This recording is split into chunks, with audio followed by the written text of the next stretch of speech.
naitwa Emmanuel Isaac Mangombe, ni Head of Concrete Department kwa mradi huu, na kazi kwa sasa tunaendelea vizuri sana. Progress imekuwa kubwa sana. Utaona kama ilivyo Tier 1 karibia tunaelekea mwishoni kabisa. Tunaongelea maybe after miezi miwili tunaweza tunakaribia kumaliza kabisa. Maendeleo ni mazuri na tunaona faida kubwa sana katika huu mradi wa kwetu. Watu wanapata kazi na wakazi wa karibu, mama ntilie, wauza vyakula wote pia wanapata kazi katika eneo hili. Kwa kiukweli mradi huu una faida kubwa sana kwa upande wa kwetu sisi.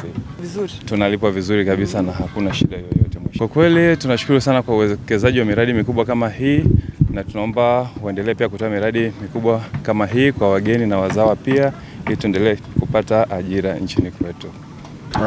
Kwa majina naitwa Selemani Magana. Nimekuja Dodoma kikazi, lakini mimi ni mkazi wa mkoa wa Mara. Pia nilipata taarifa kuhusu ujenzi wa uwanja, nikaamua kuja hapa.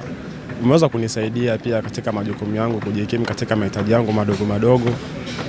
Jinsi ujenzi unavyozidi kuendelea kadri mpaka siku utakapoweza kumalizika, itakuwa imeshajikomoa kazi mpaka kiasi fulani.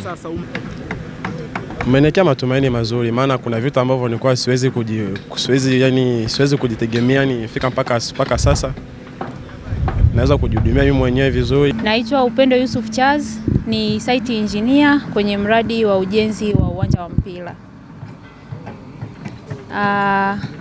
Kiufupi huu uwanja kama mheshimiwa alivyosema kwamba ni mradi wa kimkakati, ni kweli umekuwa na manufaa ya moja kwa moja kwa sisi kama vijana, lakini pia sisi kama Watanzania. Ambao jambo kubwa kwanza tukianza na ajira, limetoa ajira kutoka kwa watu wenye elimu ya ngazi ya juu mpaka watu wa elimu ya ngazi ya chini kabisa.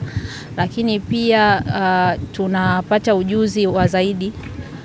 Sio kwamba kila siku huwa tunaweza tukajenga viwanja vya taifa, viwanja vya mpira hapa nchini. Kwa inavyotokea chansi ya mara moja au mara mbili na ukapata nafasi ya kuingia na kushiriki, inakuwa ni nafasi kubwa kidogo.